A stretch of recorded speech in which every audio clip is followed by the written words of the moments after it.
Hey y'all, I'm here. I'm back with another video. You want to know what I just realized, y'all? Every time I get a wrap, I never come on screen with it all the way undone. You want to know why? Because I literally just take my thing off and I'll be like, but y'all get the deal, right? We're family. I'm not going to even unwrap it. Who cares? Let's get to it. Real Housewives of New York season 13, episode 15. Now, I might pause this video because the Ivy Park rodeo is about to drop in 15 minutes. And I'm not really like... I'm not going to be mad if I don't get anything. I'm really not. I'm not going to be super mad just because I've only wanted to get one fucking thing and I got 3 things on the other drop. So if I don't get nothing this time, I'm fine. I don't really give a fuck. But anyway, let's get to it. So this episode was a complete... It was just like a clusterfuck of nonsense. It was just like... It was literally just like Ramona white woman and I don't even care if that's a word, up and through this episode. That's all it was. And I feel like if any episode, because I heard rumors about the fact that Ramona Singer might not come back next season. If any episode would solidify why Ramona will not come back, it will be these last 2 episodes. This episode in particular, Ramona took her white womanness to ultra levels. Like, it was just annoying throughout the whole motherfucking episode. So we start off where we left off last week. Okay, so now at this point, Ramona is in the back. Now we're at Black Shabbat. Now Ramona's in the back with, the people who were like cooking and stuff like that. And, some of the servers and stuff. So she's like just sitting up there in the back talking to one of them and is like, oh, it's because I didn't eat. It's because I didn't eat. I want to be really careful when I say what I'm going to say next because, see, I don't want to be sued. Allegedly, in my opinion, nothing that I am saying is a fact. This next sentence will not be a fact. This is my opinion. In my opinion, Ramona is on a myriad of things. And I'm just going to leave it right there. Y'all take it how y'all want to take it. But this is all allegedly, in my opinion. Because she acts way too irrational, if that makes any sense. I'm going to just leave it right there, okay? So she's in the back talking to the server. I know the server is looking at her like, bitch, I don't give a fuck. Like, I'm not even here for you. I'm here to, do my job and go the fuck home. But okay, whatever. And so, then Ramona starts talking about, while she's in the back, she's like, oh, I'm just old, I'm old school. So I just don't get it. Like, even with the he and the she and the her and the they, and pretty much talking about people pronouns, like, I don't understand. Like, it can't even be waiter or waitresses. Like, it has to be like waiter. Like, I don't even understand. Just digging a deeper and deeper fucking hole for herself. I cannot wait to this reunion because I really hope Andy digs into her ass. Like, I really fucking do. So then, like I said, so she comes back out to the front with everybody because I think Lou had went back there to find her purse. And when she was back there, she was like, what are you doing? And she was like, oh, I'm eating. So then she comes and she sits down. Lou, and she was like, Ramona is in the kitchen eating. And even the girl Archie is like, are you serious? Like, is she that hungry that she's that rude that you have to go in the kitchen and eat while people are actually making your food? Like, it's the entitlement for me. It's the entitlement. Ramona feels entitled. Because she is a rich white woman, she feels entitled, like she can do whatever the fuck she wants to do. That's why. So then she comes back up. Ramona comes back up to the front. And she sits down. She was like, I was just hangry. White woman excuses. Just excuses, fucking excuses. So tired of her. So then Archie starts to read the little Shabbat book that they have. And again, Ramona, white woman in her way into the situation, jumps in and be like, no. Because I think she was like, oh, there's some questions in here I want everybody to go through. No. Put the book down. I want to talk to you. I don't want to do that. I want to have a conversation. I. So much that I damn fucking steal my damn soda. Like, I. That's all that ever comes out of Ramona's mouth. Me, I, but me, but I. And Ebony was like, girl, shut the fuck up, because it's not your dinner. And even Luann was like, oh my gosh, it's not you. It's not your dinner. You don't come into somebody else's dinner or party and tell them how to run it. The world does not revolve around you, Ramona, and I don't understand how she don't fucking get that. It's so annoying. So Then, at this point, Sonia is like drunk. She been drinking since, they fuck. I'm sorry. I'm so fucking thirsty. I can't. Sonia is drunk as hell. Okay. But I want to make this clear about Sonia. Although Sonia was drunk, what she was saying was truth. And I think, people say all the time, like, alcohol, like what do they say? Drunk fools and babies are the people who really tell the truth. Because I really feel like Sonia was really thoroughly aggravated by Ramona. Yes, she was drunk. So yes, the message came off louder and being more than what it needed to be.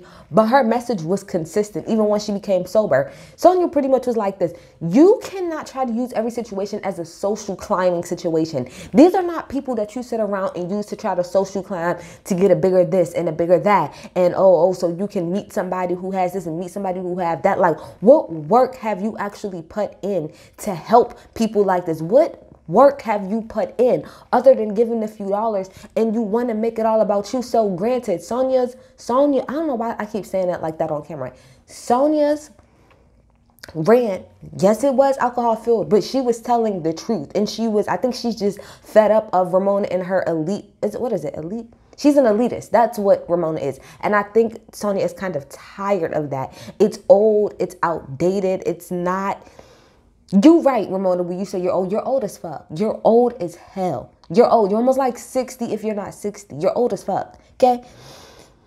So, and also Sonia was saying, like, she was like, you need to find a purpose. And I think that that's part of what Sonia's trying to go through right now is, she used to be very much like Ramona in the sense of, because Sonia and Ramona are the same in the sense of, like, they're both, like, really loud and obnoxious, but it's just in different ways. And it's like, I think Sonia's just starting to realize, like, that type of shit is not important anymore. Like, it's not important. You got to be able to help other people and find your purpose. And I think that's what Sonia's kind of going through personally.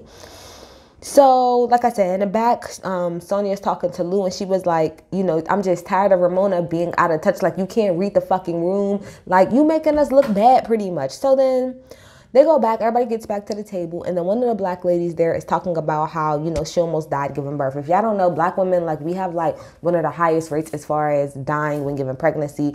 And that mostly has to do with what that woman talked about, which is the fact that a lot of people in the medical field feel like black women and black people, but black women in particular, have a higher threshold of pain. So they don't take our pain as seriously. And I lie to y'all not. More and more people that I know personally are deciding to have their babies at home. My best friend had my goddaughter at home. Everybody that I know that's like around, so all my friends and people pretty much around my age have all said that if they have a fucking baby, they're getting a fucking doula and doing it at home. Because the hospital, a lot of times, they don't give a fuck.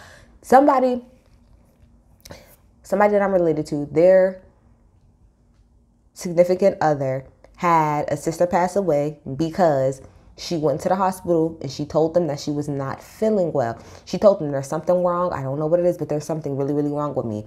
They pretty much told her to kick rocks, sent her home, and she died the very next day. They do not take black people, black women's pain seriously. So that's what that woman was trying to explain about the pain that she was in while she was in the hospital and how nobody was paying attention to her and how she almost died because of that. So then Ramona jumps in. She was like, well, no. I had a black nurse, okay? A black nurse. And I told her how much pain I was in, and she didn't listen to me. And that's why I only have one daughter, because I couldn't do that. Ramona, again, it's not about you. And just because something happened to you, that doesn't mean that it's not happening to everybody else on a much larger scale. And just because something did not happen to you the way that you tried to, I don't want to say that, but that's true too. But it's like every time somebody has something to say about something like discriminatory that was done to them, Ramona, it's like you try to combat them by saying, well, it couldn't have been based on your race because it happened to me too. That doesn't fucking matter. It doesn't fucking matter. It's not the same. And that's what she's not realizing. It's not the same. You cannot equate your situation to somebody else. It doesn't work that way. So fucking annoying. So at that point, Ebony, jumps in and she was like, Ramona, like pretty much like you're being annoying and all of your questions is adversarial. Like it's like you're trying to combat her point and stop questioning her and her experience. That's what she went through. Stop trying to say that, oh, well, I went through it and a black person did it to me. So it's not, shut the fuck up. Just shut up. Shut up. Okay.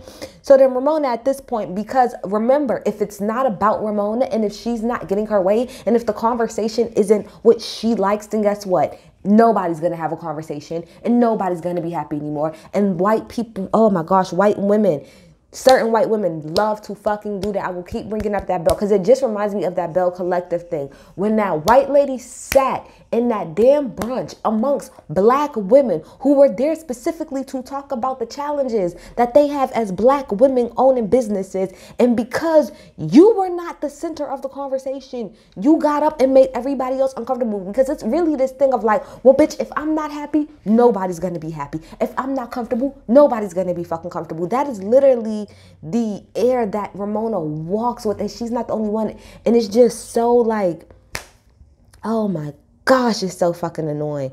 So she says that she's going to call an Uber and she's going to leave. And Ebony was like, that's fine. Like, if you don't want to be here, you don't have to be here. So then she comes back to the table while waiting for her Uber. And she was like, oh, I just want to be like more filtered. And I don't give a fuck. I'm so tired. I'm so tired of it. Then the next day, Luann goes over to see Ramona. And again, Ramona's making up all of these fucking excuses. Even Lou was like, I'm so tired of Ramona. She makes up the fact that she was tired. It was her vertical. Oh, she hungry. Or she too hungry. It's just always fucking excuses for the way that she acts. And what really bothers me more than anything is the fact that Ramona always tries to turn it on Sonya about how the fuck it is that she acts. Although Sonya acts a fool specifically when she's drunk, Ramona, you do the same fucking thing. The thing that makes it worse is that you're actually sober doing the stupid shit that you do. At least we can kind of sort of excuse the fact that Sonya is drunk when she be up and acting a damn fool. Might be up acting a fool, but a lot of times she's telling the fucking truth. And you use Sonya to deflect off of the bullshit that you do. And that's what I'm noticing in particular, very much so this season.